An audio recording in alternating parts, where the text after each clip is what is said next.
Does that make some sense? Whenever we say my something, there are two different things. My mobile. In the same way, if I say, oh, this is my shirt. So if you see this shirt somewhere, will you call that this is Nisar, or you will say that this is Nisar's shirt? That means there is two things. In the same way, we always use this word, my hand. So this hand and me, they are two different things, or the same?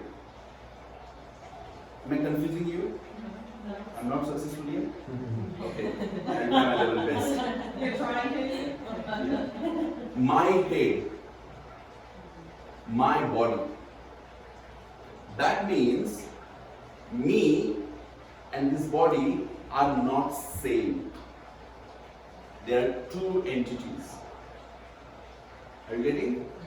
My body, that means me and this body are two entities. Ayurveda and yoga in combination, we call them as an Indian sciences, tell you or talks about 5 different levels of human being.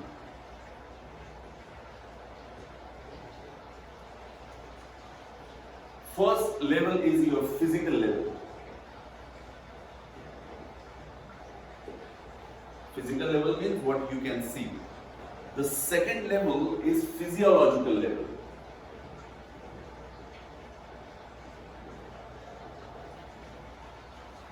Third level is psychological level.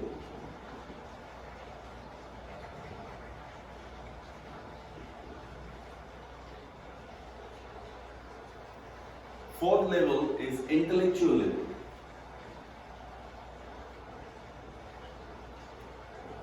And fifth level is spiritual level.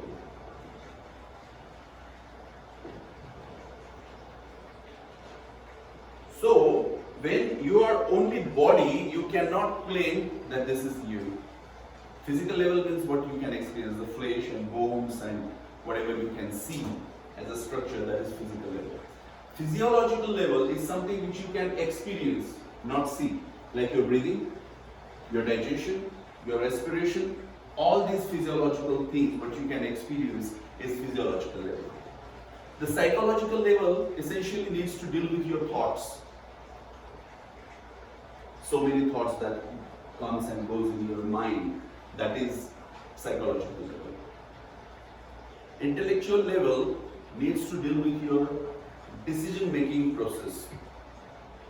So all your decisions, they are made on this intellectual level.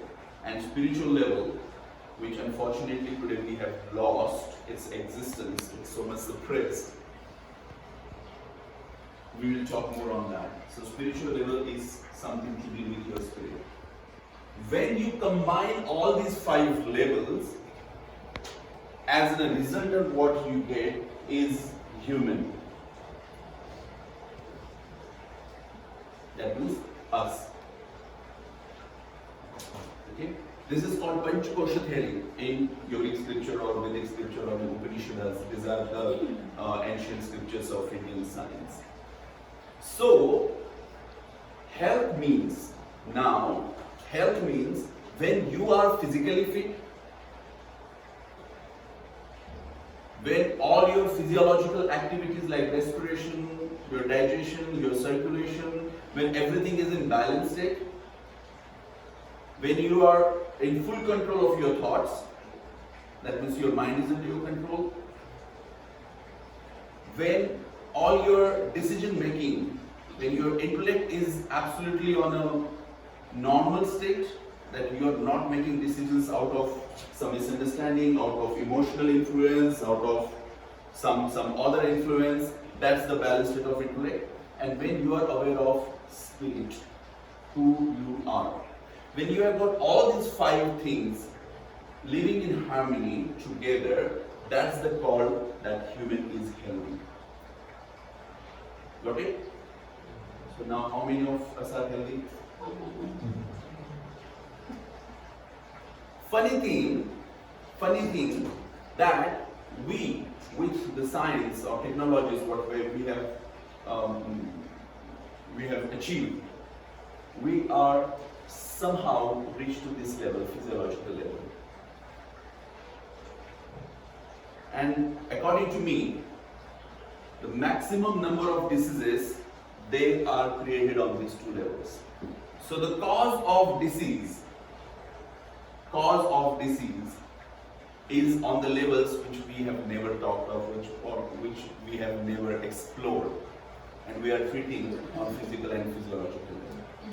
I'm not talking about modern science only. Even in Ayurveda also, people know Ayurveda with its herbs, or people know Ayurveda with its diet, people know Ayurveda with Panchkarma, and all these things act on physical or physiological level.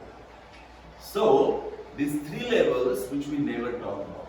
Spiritual level, forget, it's only taught in churches, mosques, or temples. And not even spiritual level. We have been taught the religion and not spirituality. And there is vast difference between religion and spirituality. So, if you really want to be healthy, you have to explore all these 5 levels and you have to see if you are healthy. Now, you understand up till here? I'll keep in mind all these things. Of course, everything is matches now. The physical state of well-being on physical levels, state of well-being on mental and emotional level is health. Right? I'll just a bit for a moment. Is there any question in this 5 level, understanding of 5 level? That's very important because we are going to understand many diseases like autoimmune conditions, like cancer, diabetes, hypertension, and all such diseases based on this theory of 5 levels of existence. So you need to understand this well. I was just going to say on the intellectual one before, what's the term with the failure of intellect? There's a terminology for that, but it's our constantly, we know something isn't good for us, but we do it anyway, right? Like, as we're doing it, we're like, I know this isn't the right decision, I know this, I'm gonna suffer with this later, I'm gonna pay for this decision later, and that can be not only with your diet, but your lifestyle, anything, but there is that constant failure of your intellect, and unfortunately, we don't really understand why it's there. We're not taking the time to introspect enough to think, why am I making a decision on purpose that's not good for me and allowing myself to do it? There must be something there. But instead of exploring that a little bit, we're just like, ding. I generally explain this intellectual level as a second voice within you. So I remember as a teenager when I first time tried cigarette with my friends. And in India, it's totally different. I don't know how it is here, but in India, if a teenager is smoking, it's like a crime. So when I first time tried with one of my friends, and that was like my hands were like shaking like this, and there was constantly someone telling me that Nisar, you are doing good, you are doing bad. This is not good. You are doing bad. Who was telling that? I call it as intellect. Okay, we are going to understand this more. Before going further, I want you to understand one more concept, and that concept is 5 elements. All of us are aware of these 5 elements, I hope. That is earth, then there is water, fire, air, and ether, or you call it as space.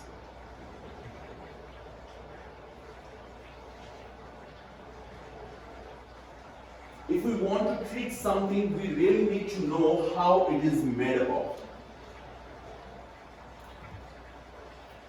When we were studying Ayurveda, a question was asked to us like how your body is made up of. So we said our body is made up of our organs.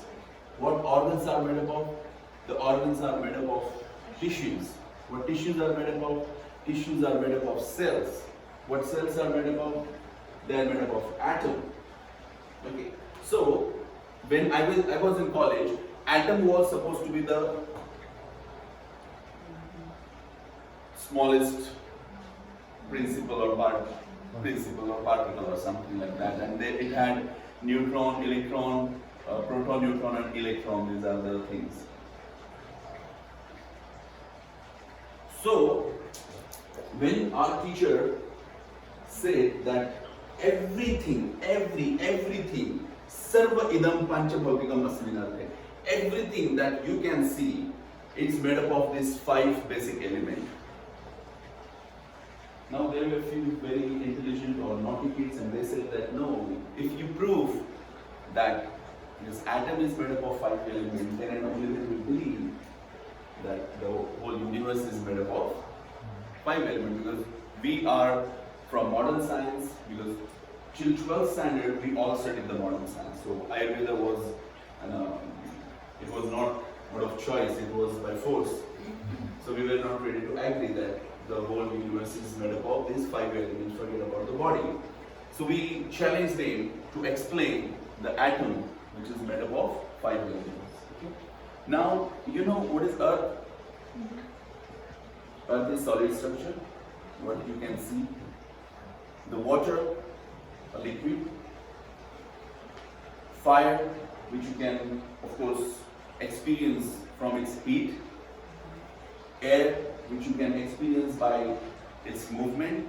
So if I am blowing something, the thing will blow away. And space, of course, this is space. So for everything to be in existence, you need space, right? Now the property of earth element is its weight. It's its solidity. Okay? The property of water element is like it keeps the things together. Strength. For example, when you make dough for making bread, what do? You take flour and you add water into that, and then it becomes one. If you take cement to make concrete, okay, and if you just put cement on the wall, do you think it will work? No. You have to add water in that, some liquid. When you add liquid, it becomes one. So the property of water is, can we say that it keeps together? I don't find the better words.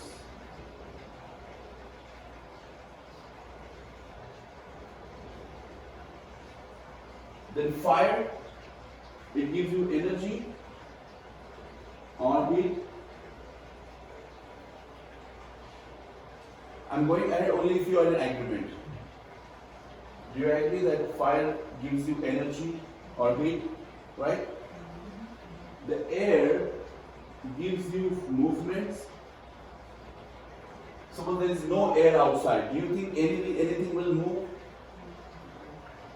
Okay? And space.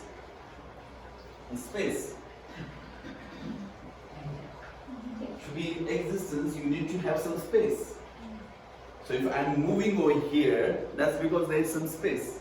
If there is no space, I won't be able to move. I will be here.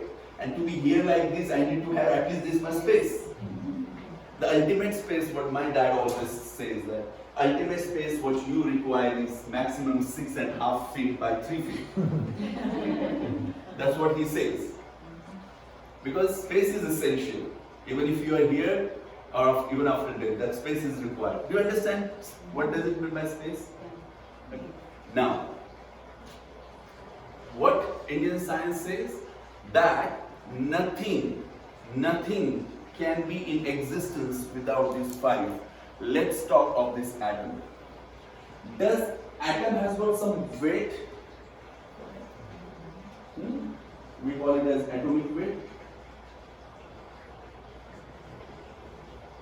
Now my physics was very bad, so you don't ask me how much is that. Just know that.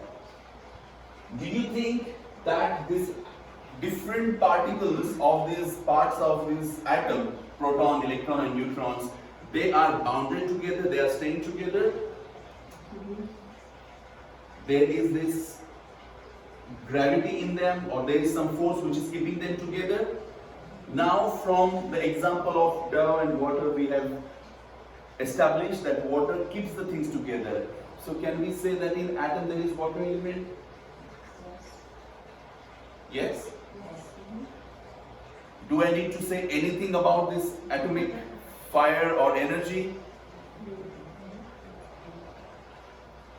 Nuclear bomb, nuclear weapons. That means every atom, every nucleus has got the fire energy in that. Air. Do you know that these particles, they keep on moving in their orbits? That means there is movement in this atom, and that movement is because of the air element. And this atom, to exist, you certainly need space. That means with this smallest particle which we know, we have established a fact that even atom is made up of this 5 element. So anything that is made up from atom is essentially a 5 element thing. You agree? Yes. All of you? Yes. Right? So now let's talk of our body. All the bony structures of our body, like bones, tendons, in that case muscle, ligaments, all these structure which gives you strength or weight are earth element in your body. All the structure like fluids in your body are water element. You touch yourself and you will find some heat. And when people don't find heat in us, they normally send us to the right? That means we have fire in us. They send this to the air. Yeah, this air or earth. You know if you're following. There are movements in my body. Like I'm moving my hands, I'm moving my shoulders, my heart is beating, the blood is going from my heart to down and from down to my heart to my leg. All these movements, even the movements of my eyelid,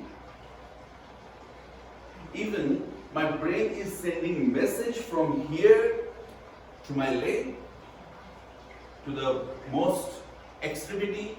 All these movements. Now hormone secrets, they are getting secreted, they are working on their action, on their places. All these movements are because of the air element. Alright? And space. Your heart is situated in some space. There is space in your heart, and that's why the blood can go and come in and go out. Your lungs are situated in a space, and your lungs has got space. That's why air is going in and coming out. So in our body also, we can establish this 5 element theory, that these 5 elements does exist. Okay? Agree? You understand, everyone? Yes. Now what is treatment? What is disease? Whenever you get some imbalance in these 5 elements, either some of the element is increasing or some of the element is decreasing. We call it as vitiation. What does vitiation means? When there is earth more than its capacity or limit, or when there is earth element less than its limit. That's called the imbalance of the 5 element. The simple treatment is what? Know where is the imbalance of your element. If there is too much of that element, try to find out way to limit that. If your body is lacking particular element, then try to put that element in your body. This is 5 element theory. And from this 5 element theory, now what you need to understand is 3 humour theory.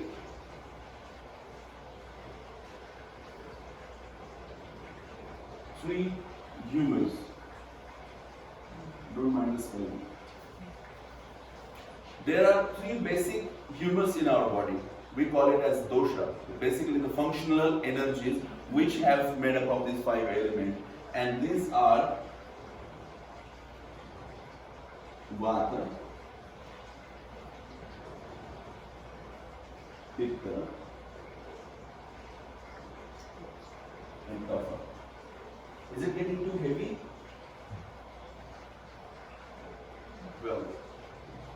I thank you for your modesty, but now I understand. Vata is the energy responsible for all movements in your body. Pitta is the energy which is responsible for all sort of metabolisms in your body. And Kapha is responsible for all sort of lubrication or strengthening.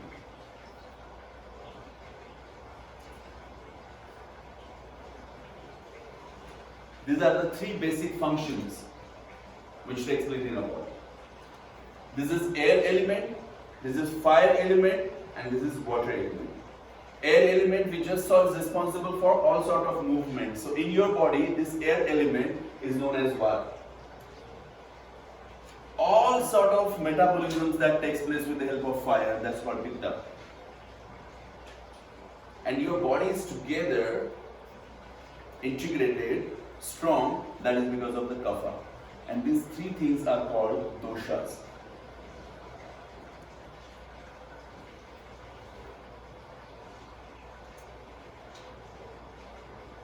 Got it? So, if you have some pain in your, say, joint, what does that pain means? That pain means you have imbalance in this Vata.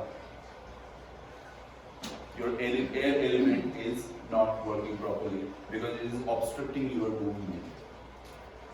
Okay? If you have some digestion problem with some digestion, that means your fire, your Pitta is not good. It's not working properly. That means you have got some problem with Pitta, the metabolic disorder. And when you have some problem with your strength or problem with integration, that's what is the problem with Kapha. Just to make you understand, I really hate this way of explanation, but do you know this condition called multiple sclerosis? Have you heard of it? Multiple sclerosis. What happens in multiple sclerosis? Demyelination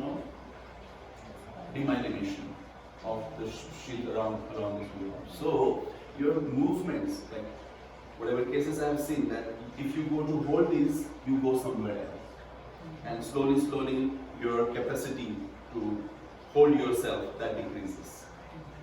What is that? Along with what? So when a multiple sclerosis patient goes to an Ayurvedic doctor, of course this is not that easy, come on, okay? There are so many other factors also. But roughly to understand as a layman, when a multiple sclerosis patient goes to a doctor, the first and primary focus of that doctor is on the Vata and Pitta. So in that patient, his Kapha is disturbed, and that's why that patient is not able to hold himself. So just feel this Kapha.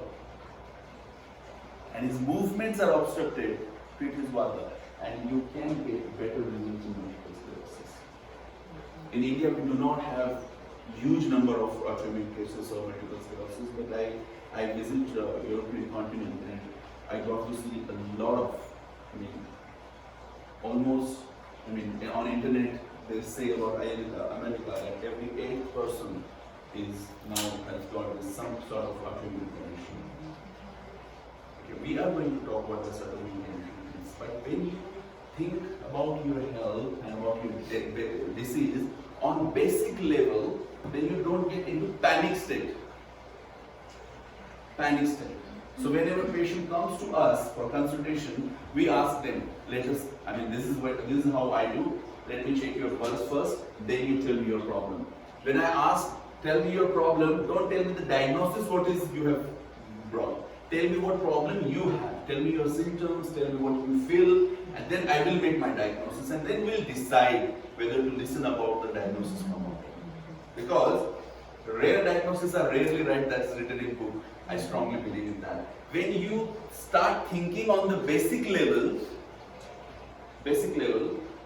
you get tremendous results. So lately, before I come here, there was a case which was brought to me, and that was some sort of cancer, and it was an advanced stage of cancer. Patient was alright. He only had the severe shooting pain from here in his arms, and he was diagnosed with some chest condition. I don't remember exactly. If I would have taken it as a cancer, then it was a big disease. But what I take that this kind of pain is because of your blood and your vata. Because shooting pain is because of the vata. And we started treating him with this vata imbalance. So what patches he was putting on, in 15 days time, his patches, that intensity of his pain was reduced, that he was able to live without the patches. He had pain, of course. In 15 days you cannot treat any severe case. But we made his diagnosis easy. Instead of getting into very serious thing, we made his diagnosis easy. That's how we should learn. For the last 2 days I'm talking to Stephen and Tara about the health condition over here. Of course, Dr. Mizo will be angry that we are somewhere going into a state of crisis. Every day we have new things. This morning I called up my home and they were saying, oh, how will you be coming back because they are closing up various cities. Few of my friends were stuck in Qatar, they were traveling somewhere and they had to go with a chartered plane to India, which we people cannot afford. Why? Because one small thing, virus, which you cannot even see by your eyes. Right? It's not only about corona, it's not only about one virus, it is about the human existence. We've been kept inside our houses. We've been kept inside our houses. We are like under house arrest because of whom? The thing which we cannot see. It always reminds me in Quran, in Bible, in Vedas, and everywhere they have written about this battle which is going to happen. The battle between human and demon in that sense. Why I should not relate that today we are in that phase of crisis? Each one of us is afraid that okay, our child can be diagnosed with some autoimmune condition. Our child can be diagnosed with something we cannot be diagnosed with. We can be diagnosed with cancer. We are always into constant fear of disease. One of my very good friends, he always says that we earn just to protect our health. Of course, after coming here, I got to know one more thing, that we earn just to pay the insurance companies on different level. Why we are doing this? Because we are afraid of our health. We have this fear of getting sick. We have this fear of getting into some disease, and that fear is because we have not known these basic things. Tell me, if you want to buy the earth element, if you know, how much money do you need to spend on that? If you want to buy the water element for your health, how much money do you need to spend on that? Fire element. These are free of things. Health is the basic instinct of human. I always say, sir, that the most thing according to me in this world is to get sick. Because I am a believer, I believe in God, God of Abraham. And He has sent me with the special powers, and the most important power is healing. My body is capable of healing myself. But that power can only be understood by deep awareness towards yourself. If you are not aware, that power cannot be. Simple. If you can make an understanding of even these three things, this is the reason why my air element has disturbed. This is the sign of my fire element get disturbed. This is the sign of my water element get disturbed. Just fill in. Or just take out. How? We are going to discuss. You understand these things? Completely? Okay.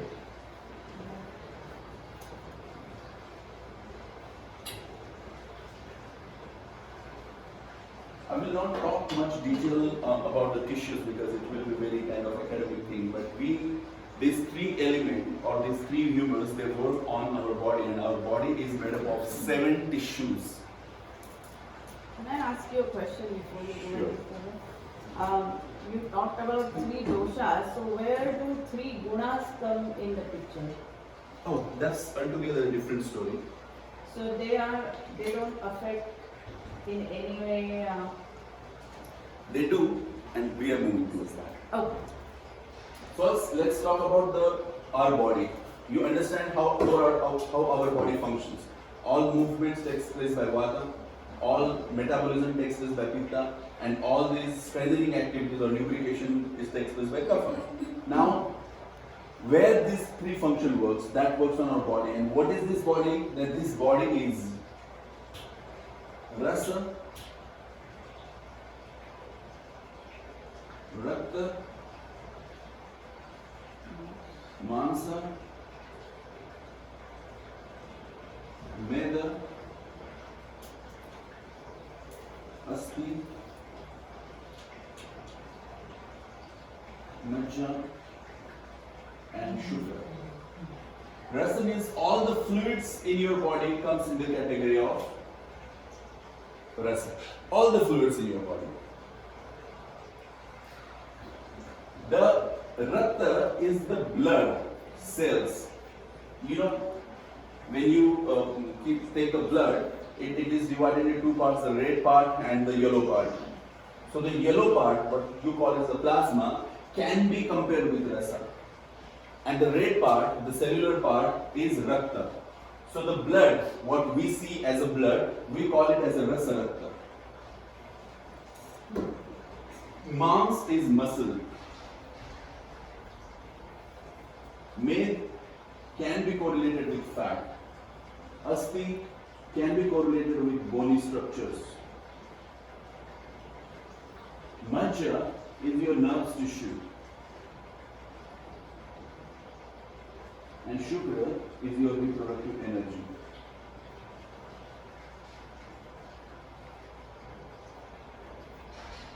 Or you can call it as a reproductive tissue.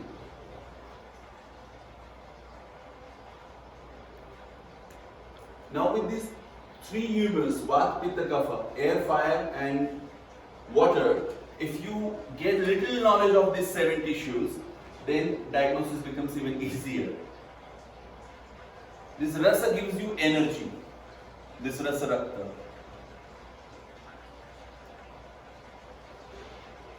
So if Vata is vitiated in your muscles, then you will, do you know this cramps? You know, suddenly you get the cramps and you cannot move at all.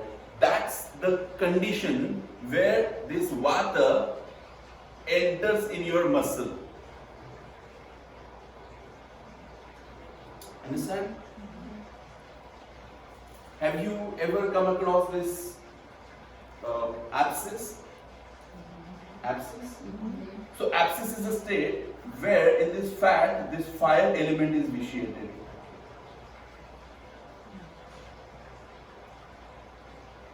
You heard it? Have you heard of this term called osteoporosis? yeah. Osteoporosis? Osteoporosis is a condition where kapha in your bone is reduced. The strength of your bone is reduced. Simple. It is so simple to do assessment of your health. I'm not saying that you are replacing your doctors, but before, there is one more thing which I want to discuss. What do you call your doctors over here? In India they call us consultants. Do you also call the health consultants the doctors? What are doctors supposed to do?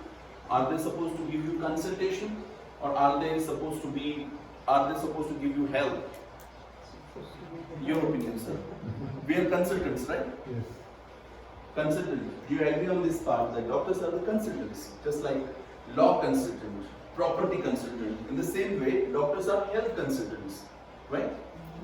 I was in British Parliament and I made a statement over there that I feel that health is not right of an individual.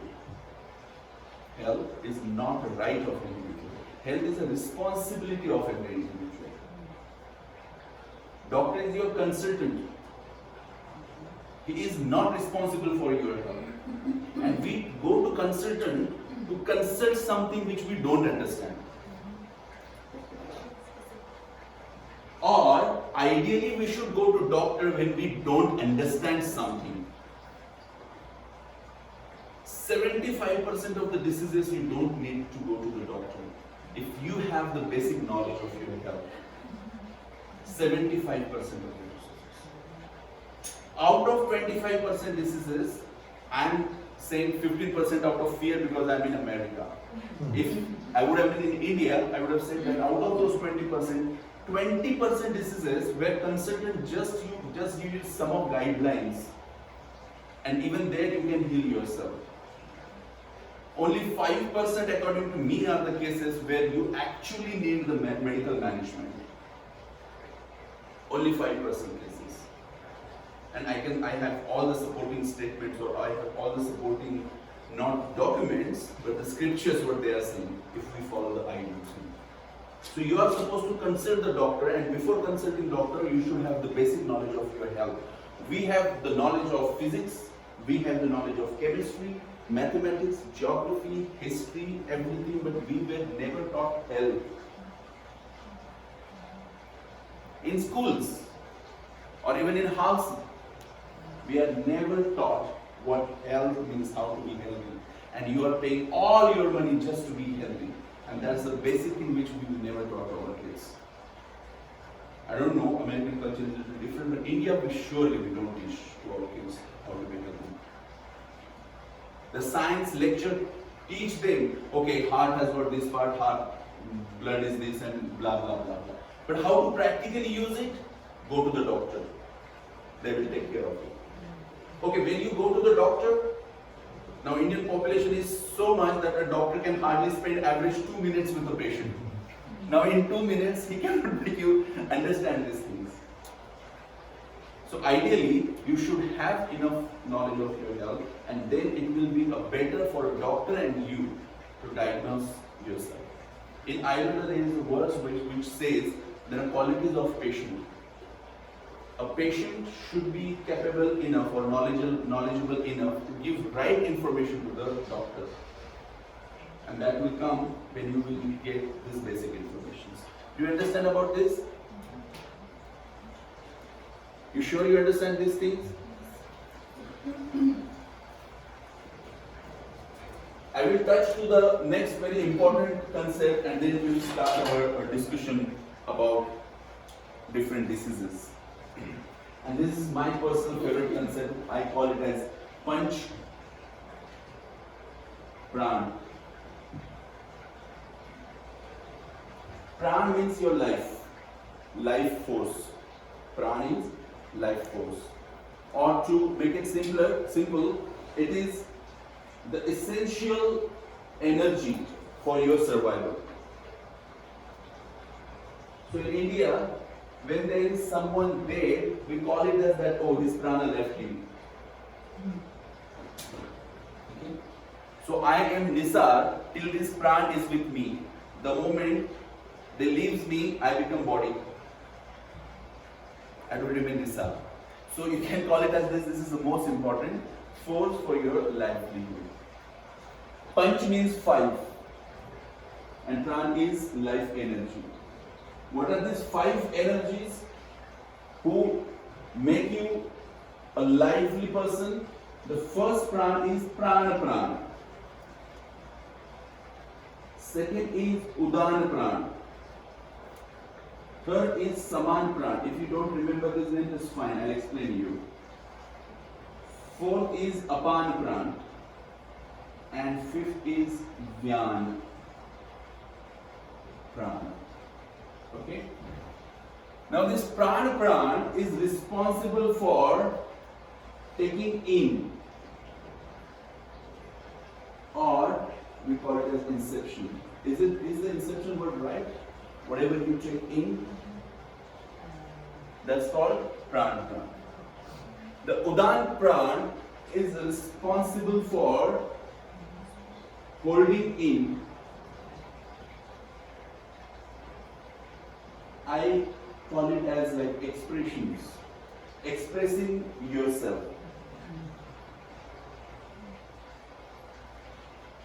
Saman Pran is responsible for digestion, or distribution.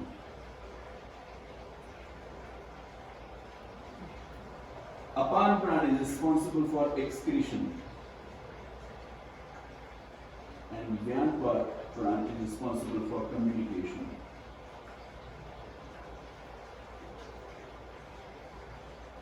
So, whatever food I am taking in, it will go inside with the help of this prana. Okay? If I like that food, that will remain inside.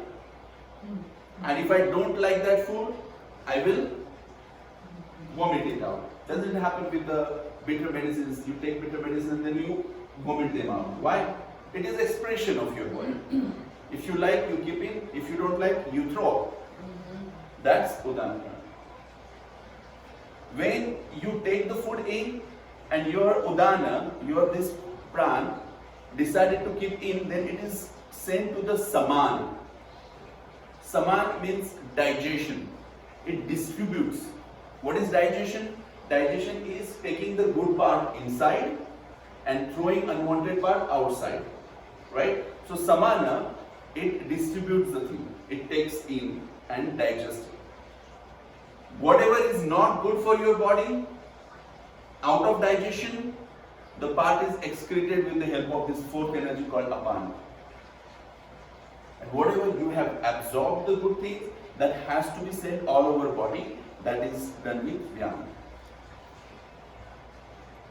Now you understand, okay, well, you have, I hope you all have imagination power, because you have to stretch your imagination now.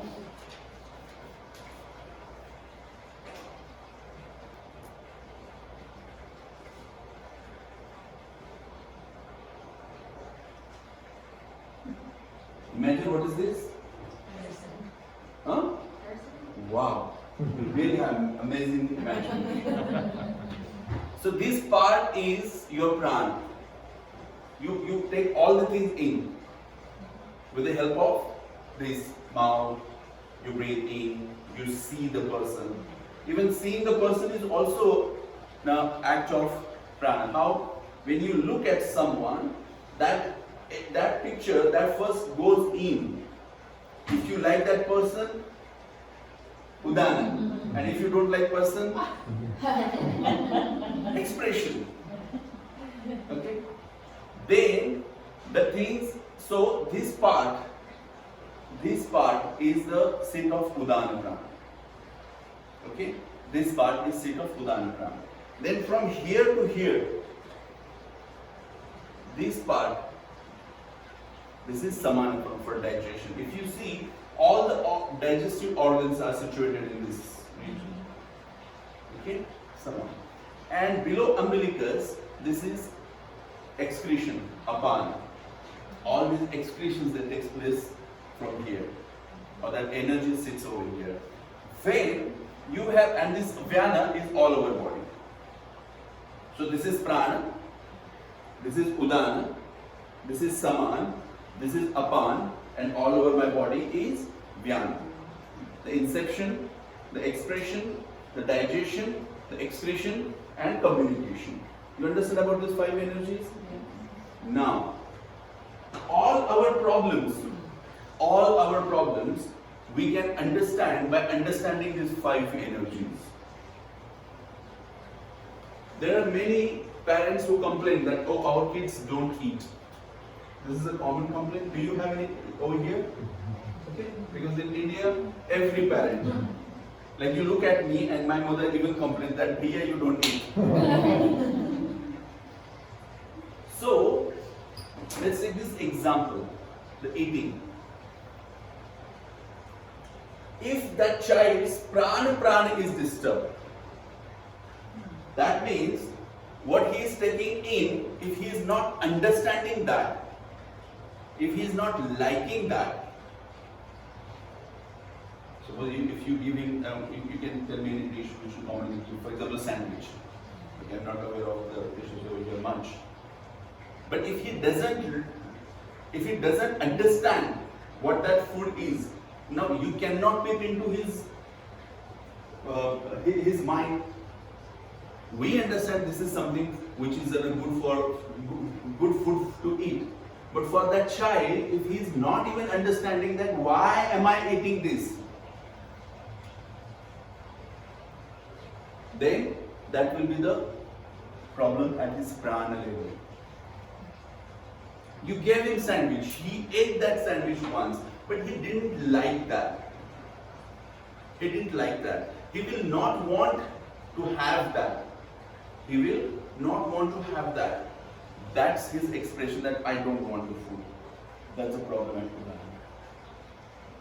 Maybe he ate that sandwich. He kept in, he liked that, but his body is not able to digest that. Why? Because there are a lot of stuff already inside to digest. Maybe toxins, who knows? And if he is not digesting, and because of that he is expressing that I don't want, that means the problem is in samadhi. If that child is not eating and because he has not passed his motions this morning, his stomach is not very much cleared, he has not excreted all the toxins what were in his body, then he will not want to put anything else inside. That is the problem of apana. And fifth condition, the vyana, where he is not able to absorb whatever he is eating and he will not want to have more. That's the problem of vyana. So the problem is the same. Problem is what? Your child is not eating properly. Problem is the same. But the ways of understanding that problem are different. Do you understand this? Can someone please ask me some question because I want to be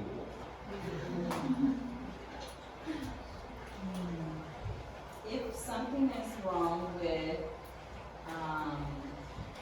your body, which is air, right? How do you get more air? If the oxygen that we're breathing, whether it be inside or outside, is the same. Well, that's a nice question. Does anyone have the answer for this question? I think it's the inside movement of vata, not what you are necessarily taking in that needs to change. Her question is, how do you supplement the air? So there's some dysfunction in the movement of vata in your body, so Okay, regulating that yeah. inside. That's a quite right answer. I'll just simplify it a little bit. You have to understand the qualities of vata. Now it's again a deeper thing. What are the qualities of vata? Tatra, ruksha, laku, shita, khara, sukshma, chalvalila. There are 9 qualities of vata. Yes.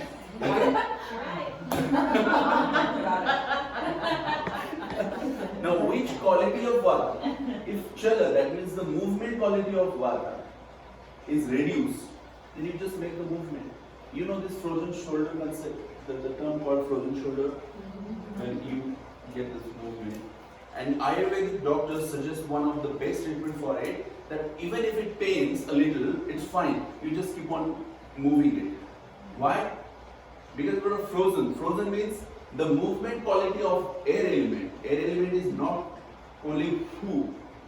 It has got cold property, it has got dryness property, it has got roughness property, coarseness property. These are different properties of this air element. You need to find out which property is lacking. Okay? And this complement that. In frozen shoulder we just do these movements. And ultimately the lack of movement, and you increase the movement and you get rid of your vata.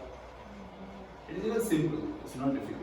Well, even thinking about it, just from you explaining it more to me, I mean, we tell the kids that if they smash their finger, or, we're like, okay, move it so it doesn't get stiff, Yeah. But sometimes we forget about that as adults when we're looking at ourselves or at our spouses to inform them on how to properly diagnose them. Especially when it hurts, you try to limit Especially it. when it hurts and you're just like, oh, I just want to sit here because you don't want to move it. But when in all reality, the movement itself is going to be the best treatment for it. And because we're not in nature the way we used to be. We're not familiar with the properties of the element of air. And it is cool, and it is nine. And it has all these properties that we see in our body, but we don't correlate the two because we're not experiencing it in nature the way we used to.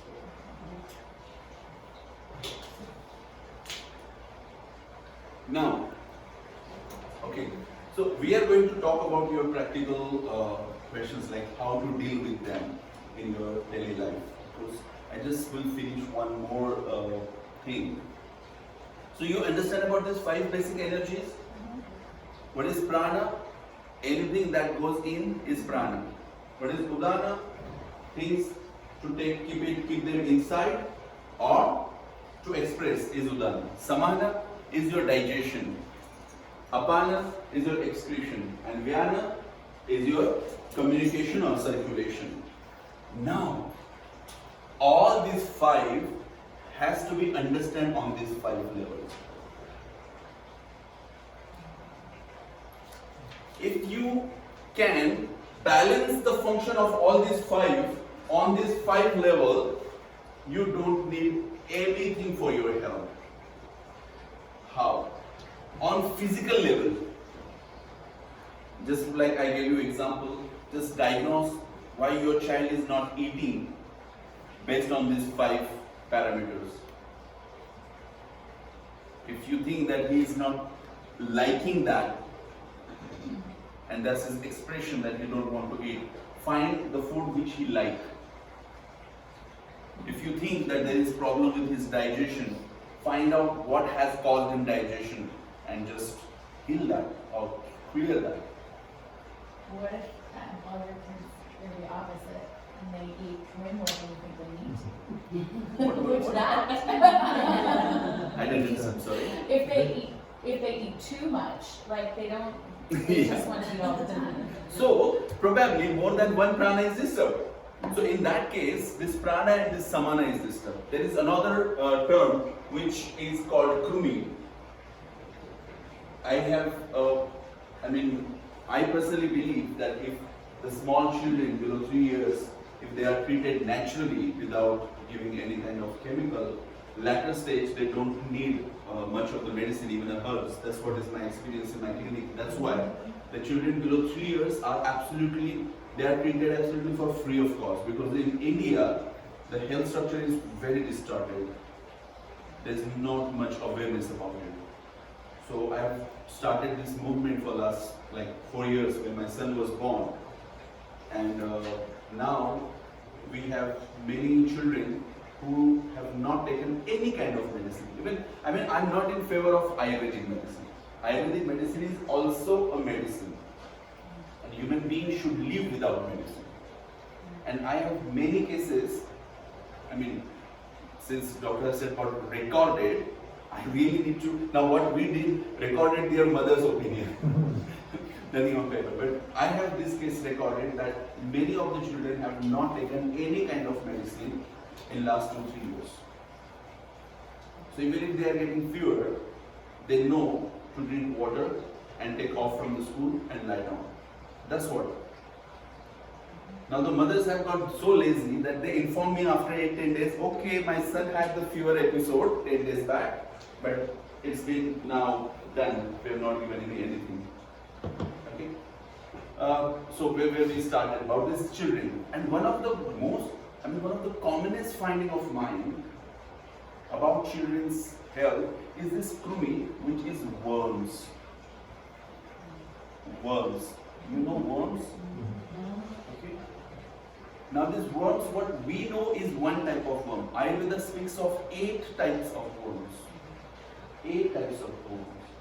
The worms, they do reside inside the intestinal lining. So all this sticky thing, and they create one sticky structure, we call it as ama, in the intestinal linings, and that makes the child feel craving. That's called craving, what you are explaining. That craving. And one of the commonest observation in the craving is this krumi. And more than one prana is disturbed in that case. I mean, there are very few doctors, lucky doctors, who get a singular derangement in today's world. Like only prana is disturbed or only udana is disturbed. No, there is always a combination of these pranas. Now on psychological level, let's understand the function of this panch prana. I've come across several people, like even if you compliment them, they understand it as a, what's the opposite of compliment? Insult. Like an Insult, yeah. So even if I'm saying, okay, you are looking good, and after that you will be talking to someone, he was sarcastic in saying looking good. Even in our life, this happens many times. Even if we are honest with ourselves, you will find that this happens with us also. Sometimes we don't even understand what you want to say.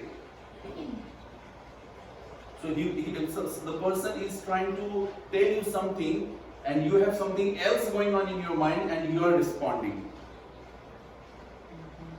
Sometimes the person has not even finished talking completely, and you have completely got angry or got into love, both the extremes. Sometimes you do balance. Okay, you said that Nisar's lecture was useless. Okay. I was offended for you. So I might think that, okay, that's her viewpoint. I don't think so. Now, in all these behaviors, I'll show you where does this panch pranas plays important role on psychological. If you see, more than physical diseases, today the world is suffering with the psychological diseases. Anxiety, stress, depression, addiction. All these are the problems which are the majority of the problems. Very few people come with the physical complaints, and even at the back of those physical complaints, most of the time the psychological reasons are there. When you are not attentive, someone like your partner has said that, okay, the food is not good or something. I mean, I'm giving you an Indian example, but you can take any example which relates. When your partner says something, you don't try to understand what he is saying. You know, you are not trying to understand what I'm trying to say. Isn't this a common statement in our families? You are not trying to understand what I'm trying to say is prana vitiation. You are not taking in properly. The thought that is going in, that itself is blocked. So I'm trying to explain you, say, that hypertension is a disease of blood. Okay, and you have in your mind that no, this is disease of kidney. Just to make you understand. You will never be able to understand me unless and until you listen to me. Does that make some sense? If you don't listen to me, if you don't try to get in what this man is trying to say, that is the prana abnormality. You are not trying to understand. Okay? Can I say that you understand this prana? Yes. Now let's talk of udana. So if you're not getting it, that means it's distorted, or you're getting a distorted version of a person who is trying. I mean, when you are not understanding that, you are not ready to listen to that particular No, person. like you said, like if you said the food is not good or something, or you're not trying to in the same level with your partner. She's trying to tell you something and you're perceiving it wrong. So Yes, so it's a wrong your perception is wrong. Perception is wrong. Like sometimes we say that, okay, I really understand you, but when that but comes, you block the person. You don't try to understand that what you want to say.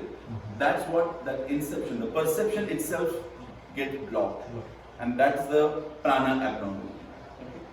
Now, udana. Udana is mostly responsible for expressions or keeping in the things. So someone I mean, I don't want to offend any of you, so I'll take example on me. Like you say that, okay, lecture is useless. Okay.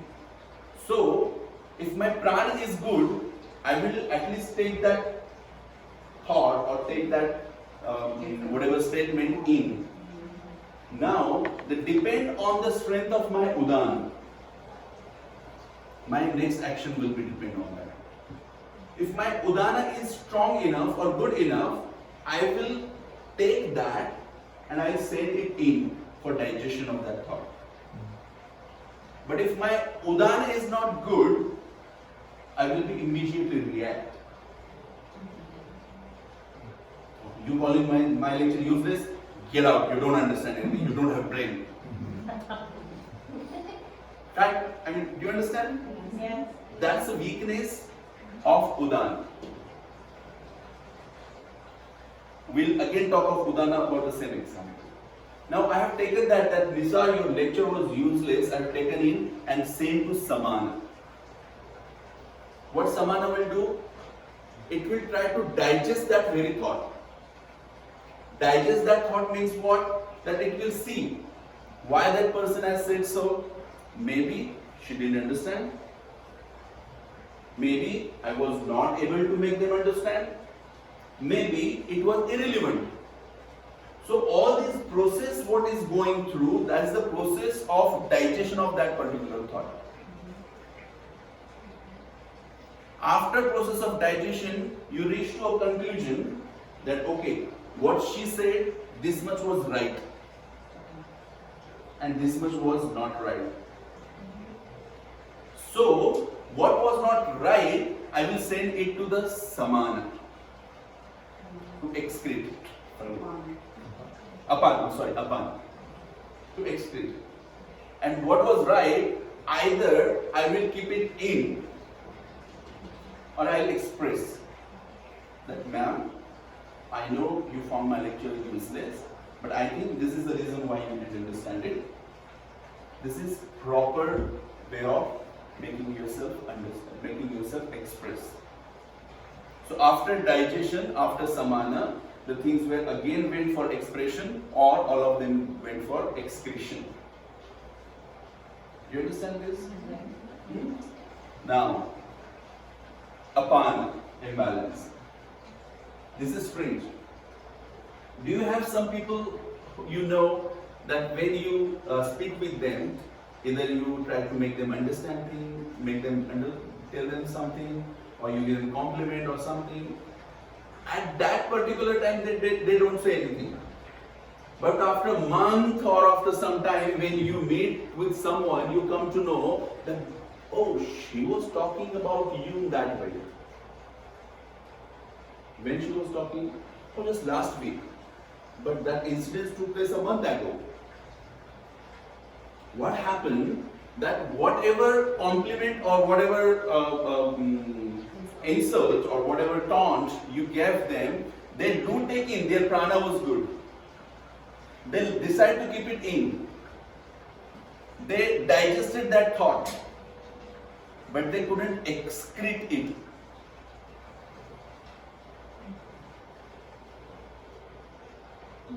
Forgive. We say from here that, oh, I have forgiven that. But when that person comes in front of you, he did with me.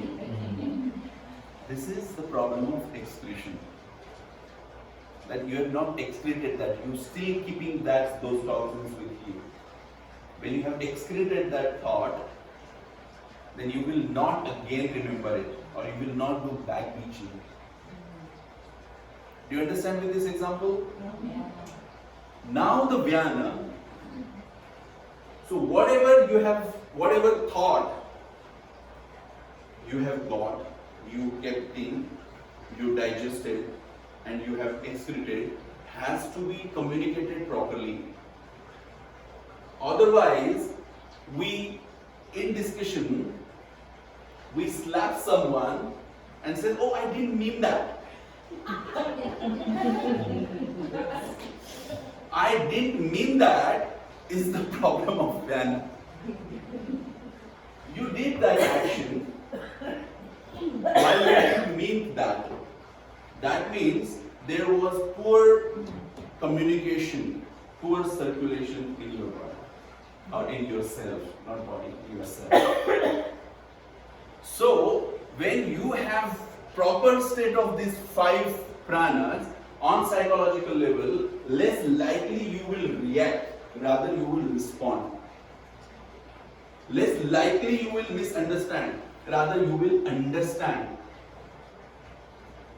And if you start responding, if you start understanding, I think 99% of your psychological problems have gone. 99%.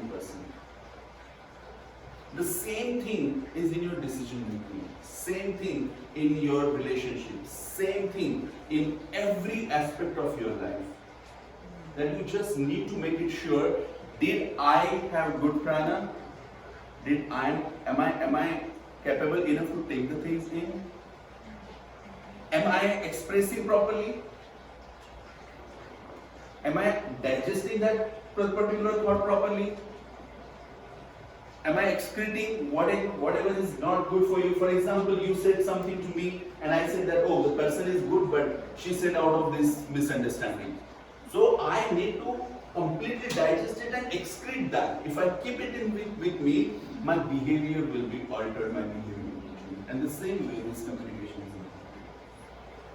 Now friends, what we have been working on, like last 4 years, I'm working with the Bulgarian Yoga Federation on a concept called Vedic Yoga, where we are trying to analyze these Panch Pranas responsible in various diseases. I will not say that it's a completely established concept because we are still working on that. So it's on a hypothetical level. It was absolutely on thought level. Then we brought it on hypothesis level, and now for last 2 years we are working more into it. Now I got a team with me, and we are working on that. And we are hoping that by 2023 we will reach to a point where we will be able to explain every disease based on this level. To give you some examples, have you heard of this? This is called thyroid, where either your thyroid function lowers or increases. Now, just to make you understand this example, don't take it exactly as it is. I can want you to stretch your imaginations, but I'm not going to draw anything. If you are in a situation where you are very much emotional, or you are watching a movie which has got a very emotional scene, you want to cry but you cannot. Just imagine a situation. What happens? Do you feel choker feeling? Do you feel that your voice has got hoarse, like disturbance in your texture of your voice? Do you feel at that time your heart beats faster? Can you imagine that you also sweat at that time? You feel weak when you cannot express the things. You want to cry, but you cannot. That means crying is actually the expression of your emotion, but you are holding that expression. And when you hold that expression, you feel heaviness.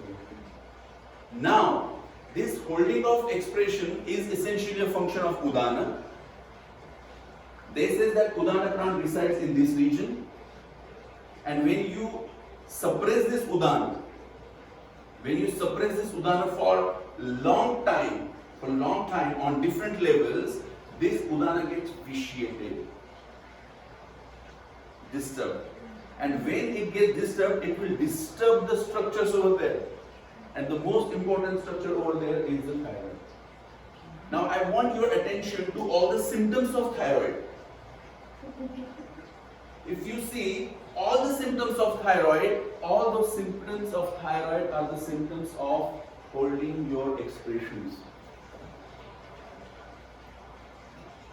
And when you hold your expressions, when you suppress your emotions, when you suppress your expressions for long time, like 10 years, 15 years, 20 years, 30 years, then they somewhere reflect in the form of thyroid. That's what is our hypothesis.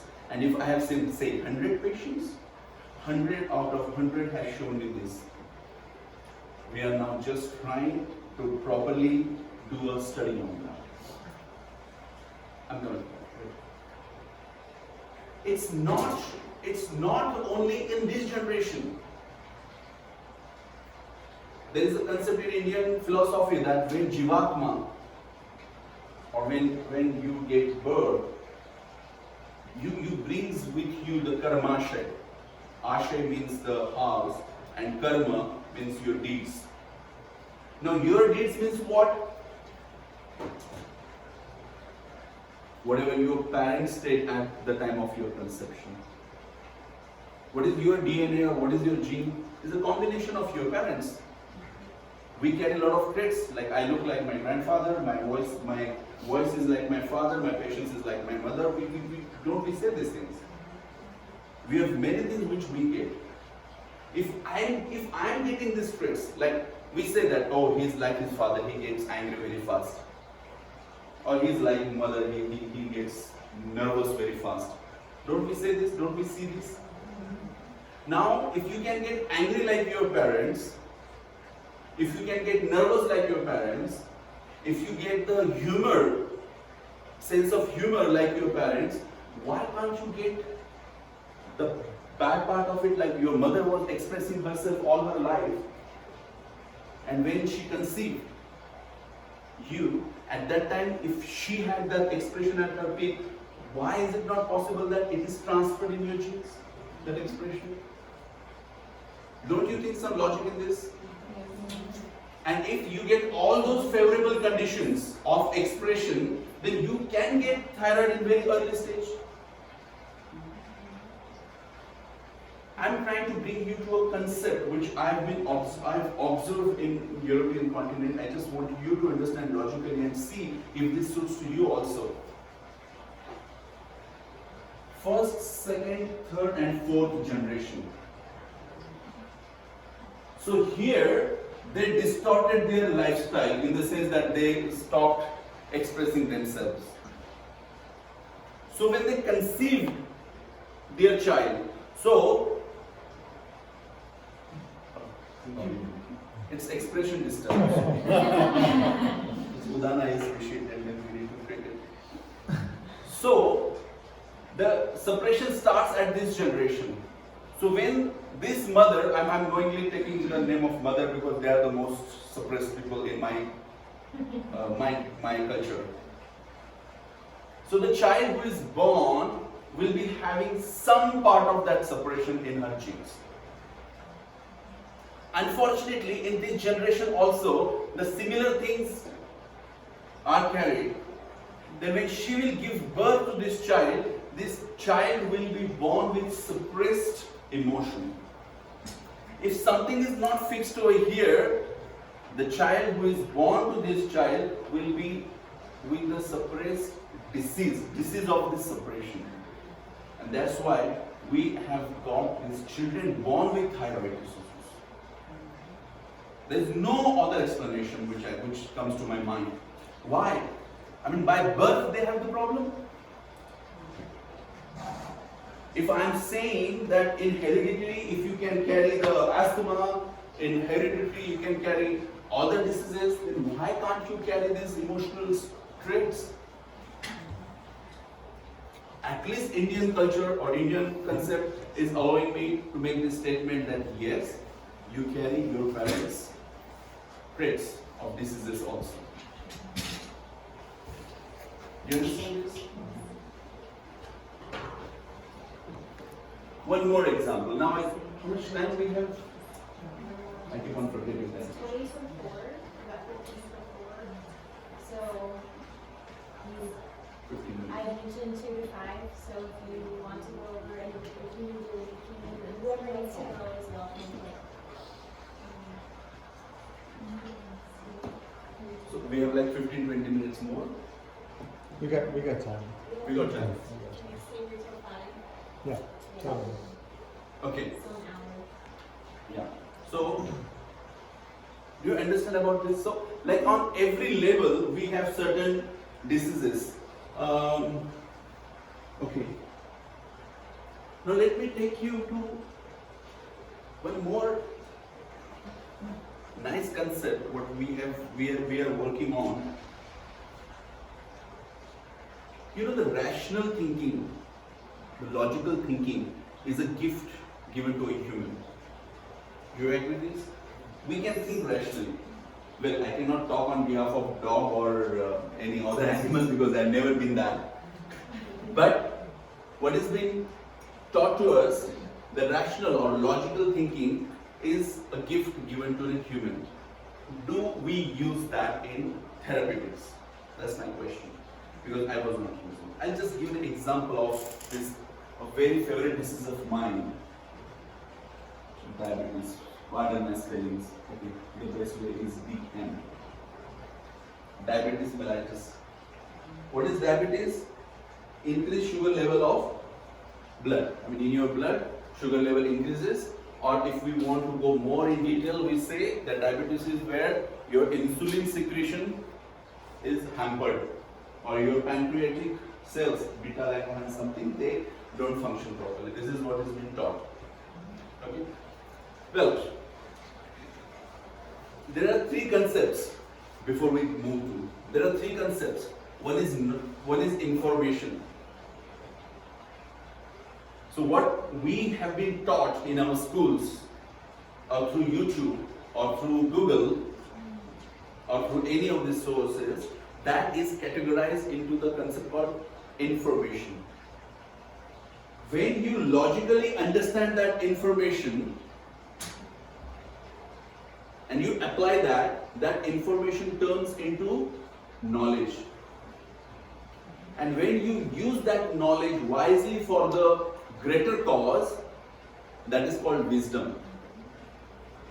So there is information, what we receive, all of us receive. Some of them understand that information logically and apply that becomes knowledge. And when we use that knowledge for the good of the bigger cause, that is called the wisdom. So our information about diabetes is that the sugar level in our blood increases.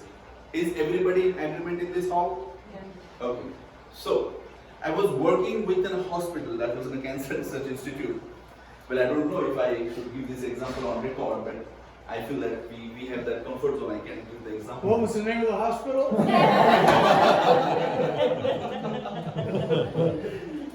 No, it was my personal experience. So at night time, there was a patient. I was working as a night house post. I was doing night house post as a beginner. The patient was brought in an unconscious condition, and as per protocol, the staff, she rushed and she took the blood, and we did these blood investigations, and the blood sugar level with Indian standard was 600, while the normal is 100. So 6 times more. So we settled that patient, and then of course as per protocol we sent for more investigations, blah blah blah blah blah.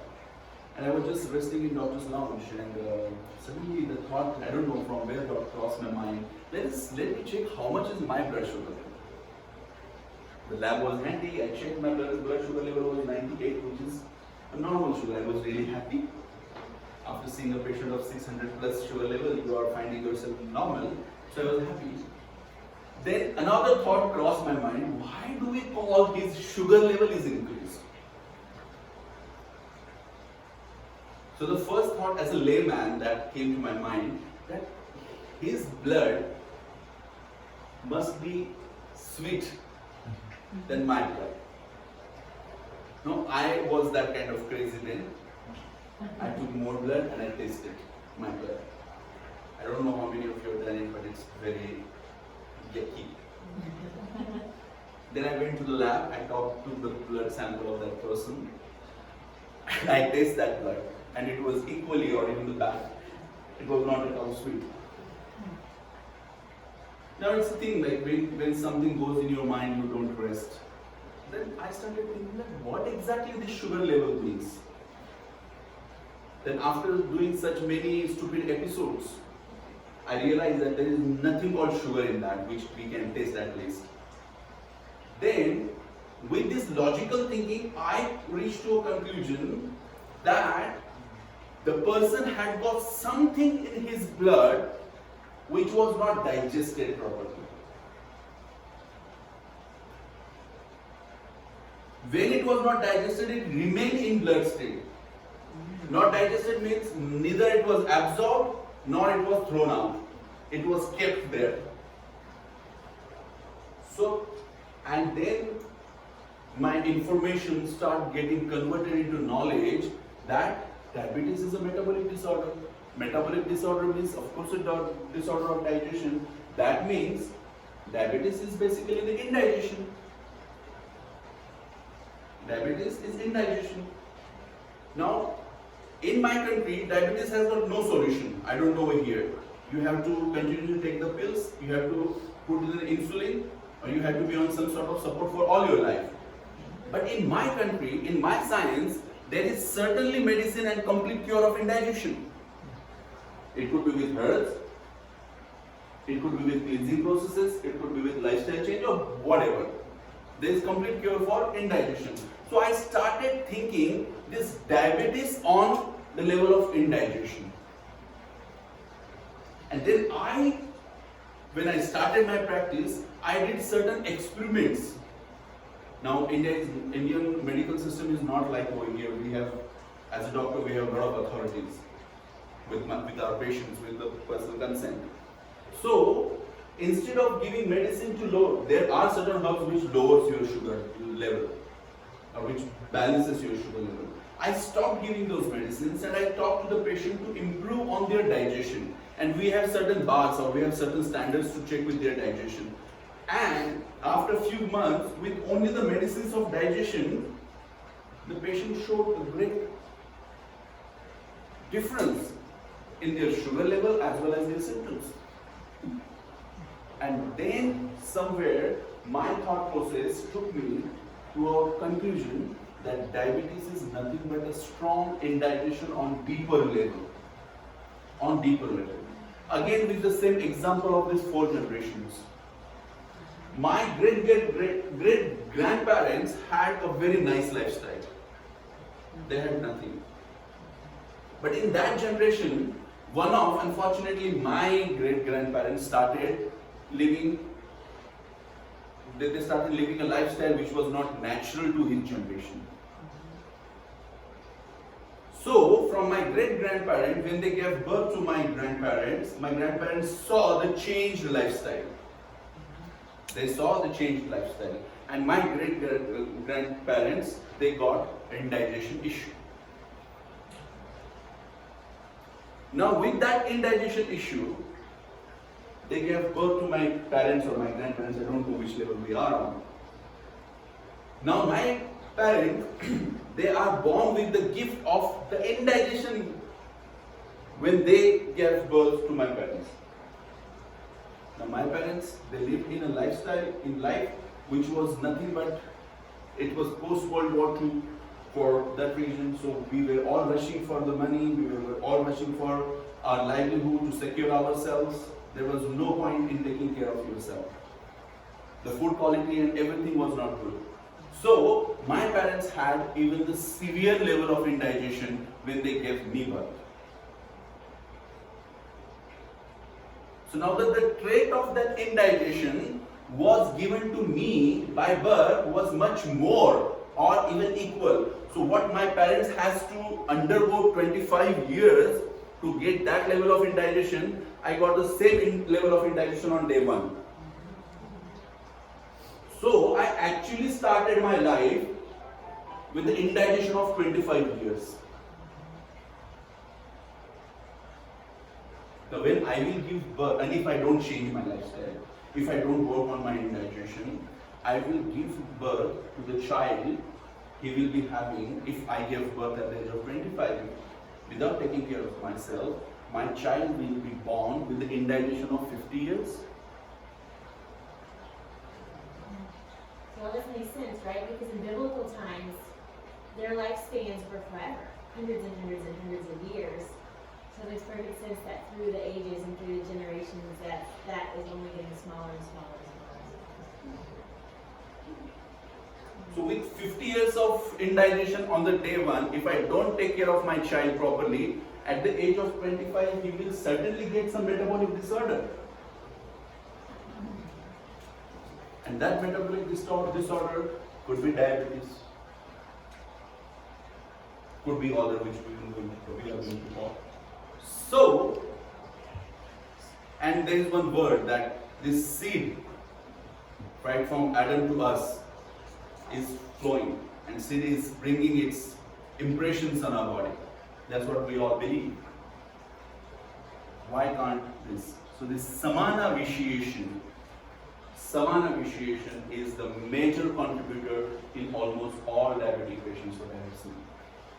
You know, the strange thing, I just, you remember all these 5 levels, huh? Because we are going to use them. Now again, stretch your imagination to the extreme, because I'm going to draw something.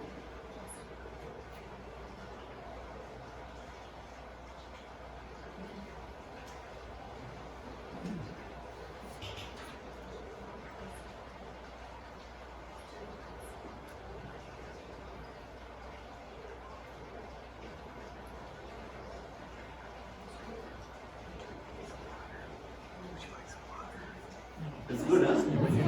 Oh, liver one. So you better make it. Okay, can understand.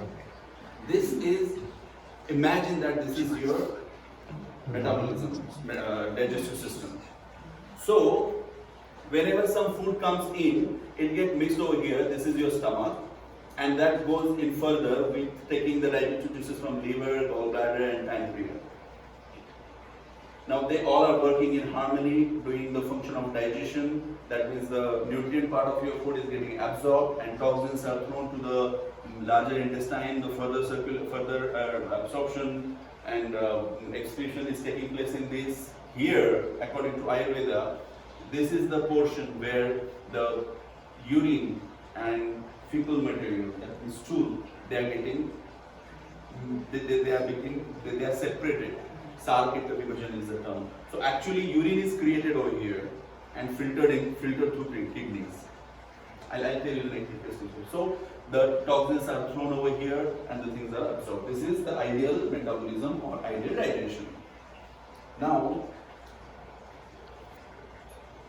I ate in the morning my breakfast and the food is going further.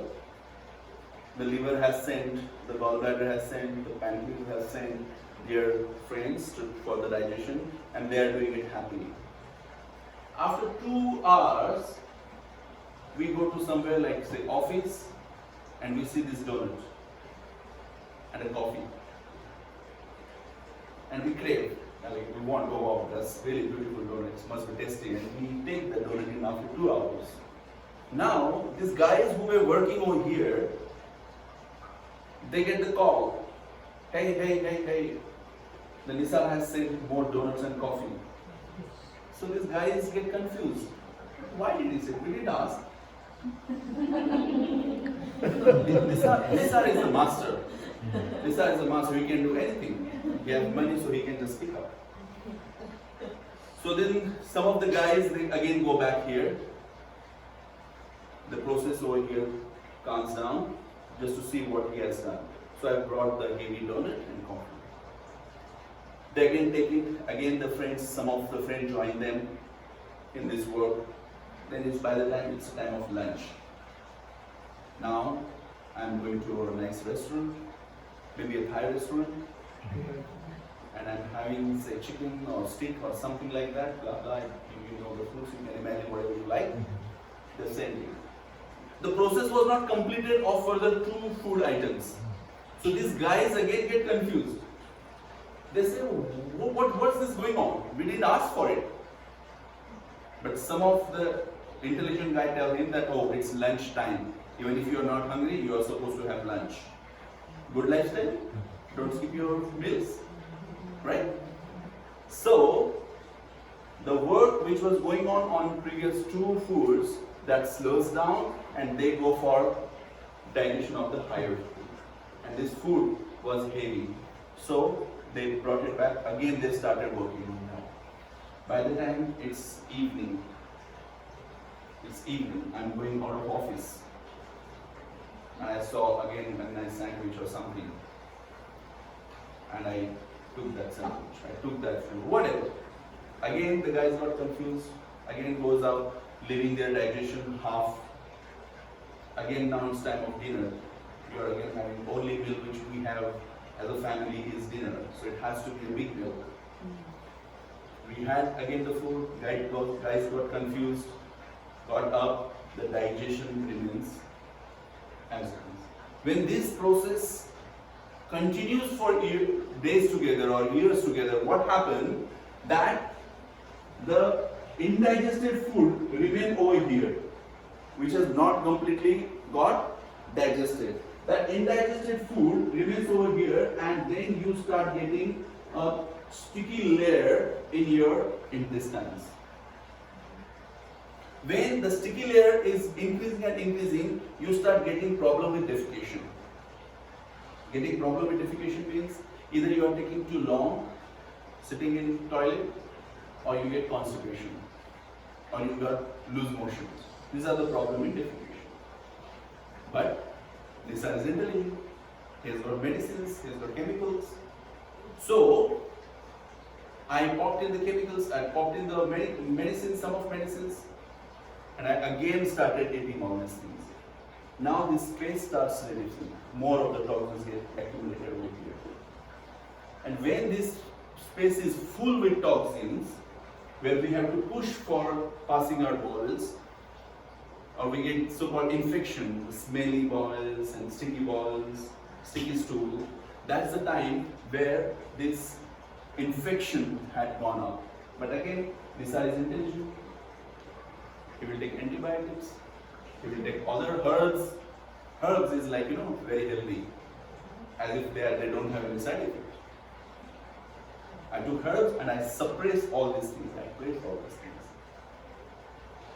Then there are many herbs which helps you to pass your motions, like in India, and maybe if you have India over here as a store. If you go there, you will find this isabgol, you find this kind churan, sanaipati, and all these herbs.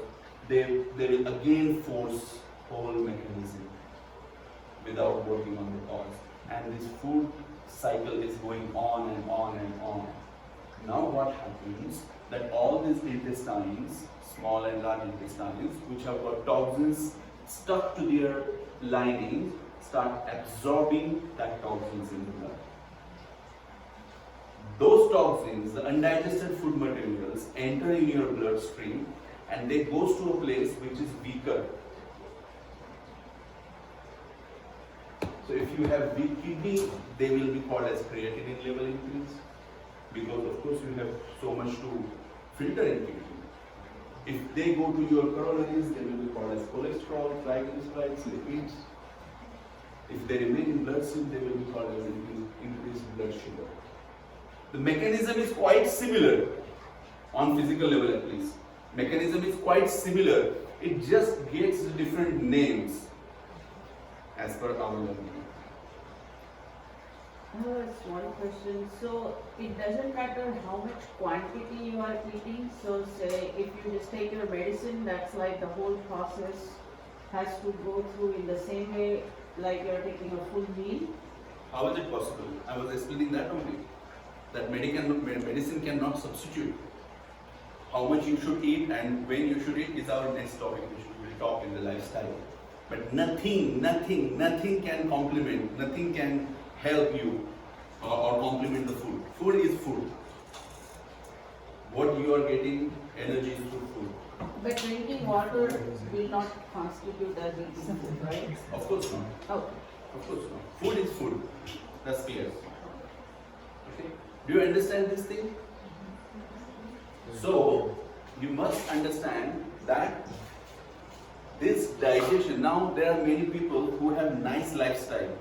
There are many people who have nice digestion. Still, they are tend to get this metabolic disorders. Why? Because their saman is vitiated on psychological level. You can try this. What we have tried, like when, this was not a big group, it was just 30 people 30 patients of diabetes which we have tried, not as a proper experiment, but just to understand, increase to understand our knowledge. These diabetic people, they tend to misunderstand. They tend to misunderstand. Whatever you are telling them, they don't understand properly. They make the misunderstandings. And that's the samana appreciation. These thoughts and your body has got very common connection, especially your guts and your thought process. When you are angry or when you are in fear and when you are in insecurity, your guts, they shows the effect. And that's why in every religion, I have studied Islam, Hinduism, Buddhism, Jainism, Christianity a little bit. Every religion, there is one important thing: prayer before food.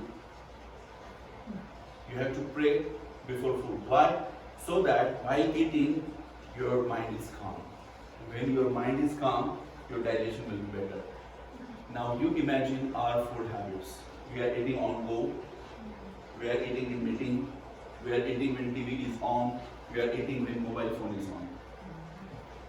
And that constitutes the samana and apana appreciation. So, what I always say, that think of the basic. So if you are diagnosed with the hyperlipidemia, like increased cholesterol or lipids or something, go for statins, no problem with that, because that's an established thing, if at all. But think on this level also. Any disease where they say, or any disease where we think that it can be only managed, that disease is not understood properly. And we have blockage over here, prana, that we are not ready to understand only that there could be some different version of that particular disease. There could be another part of that particular disease. We only believe in black and white. We do not have gray in understanding our health. And that's the reason why we all are getting caught in this. My friends, fear and doubt about your health are the two biggest enemies of your health. Fear and doubt, they are the enemies of mankind. Death is inevitable. No one can cure death.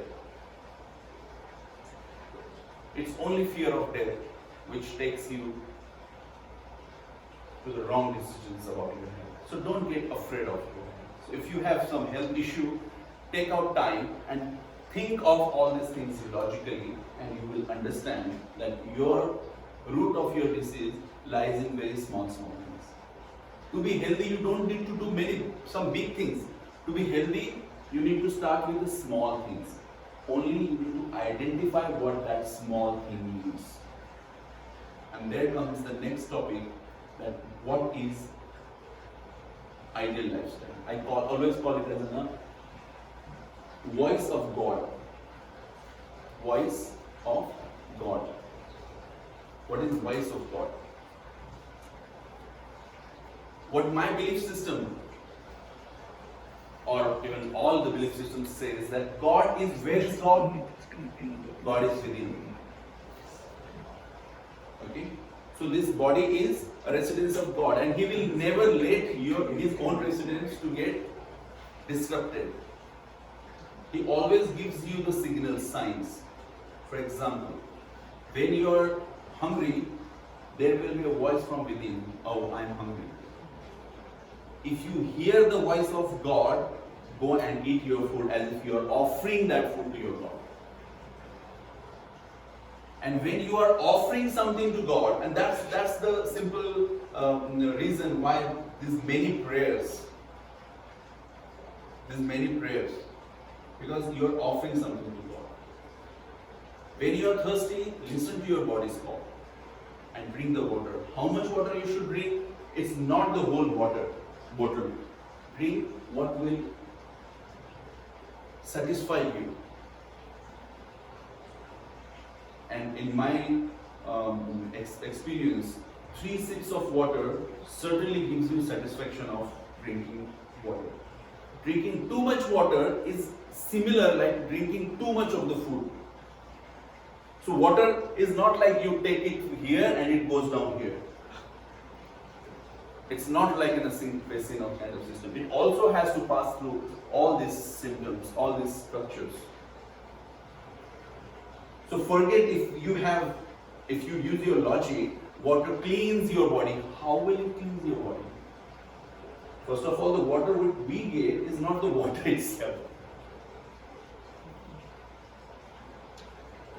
And even if we get a good water, it has to pass through. So Ayurveda advocates, Ayurvedic science clearly tells you not to drink excessive water. It's our psychological stimulation or somewhere the wrong information that is fed to us, drink excessive water. No, everything in moderate quantity. Drink only how much you need. And that your body will share with you. So suppose I take 3 sips of water. If I am again thirsty, I can go and again I can take 1 or 2 or 3 sips. That's ideal way of drinking water. When you have urge, there are 13 urges what Ayurveda speaks about. 13 urges. So those 13 urges are basically 13 call of the God. Don't suppress your urge. If you want to go to the motion, go there.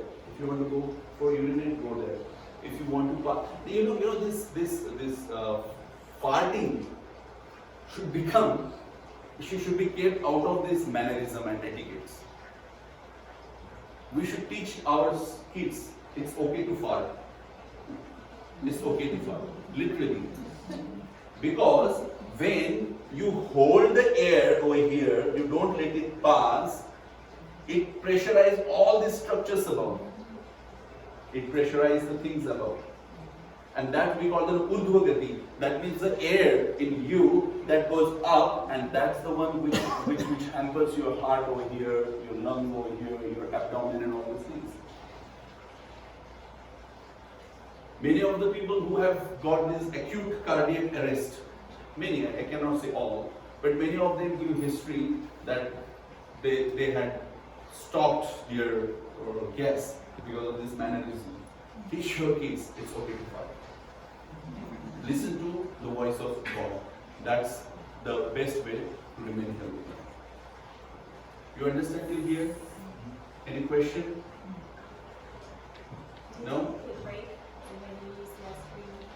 Yeah. We're trying to pause for like a cup of tea. Yeah. So one last statement. We'll take a break and we'll now do the question and answers. That the balanced and healthy state of these 5 on these 5 levels, physical, physiological, psychological, intellectual and spiritual, will make you completely healthy. Just try to understand the basic things. Okay? We'll take a small break and we'll come back. Now we're talking about the levels. According to Indian wisdom, human being or we are not this body. Okay, I'll just explain this way. So I will call this as my marker or my pain, right? So when I keep this over here, I can say that that is my pain, or that is my diabetes, right? Will there anyone who will say that, okay, this is Nisar? They will say this is Nisar's pain, Nisar's diabetes, right? That means there are 2 different things.